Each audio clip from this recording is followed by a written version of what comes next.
बाळा, खरा भक्त तो असतो जो रडत रडतही देवाचा हात सोडत नाही. ज्याचं मन तुटतं, आत्मा थकतो, तरी ओठांवर एकच वाक्य असतं, माझे स्वामी मला सोडणार नाहीत.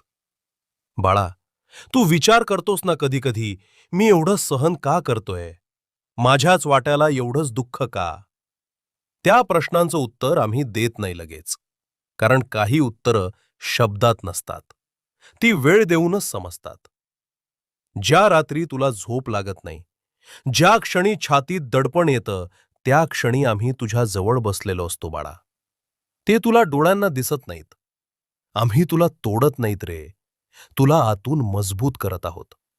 कारण ज्याला मोठं सुख द्यायचं असतं त्याला आतून मोठं सहन करायला लागतं. आज तू रडतोय, आज तुला वाटतं माझं कोण आहे, पण उद्या हेच स्वामी तुला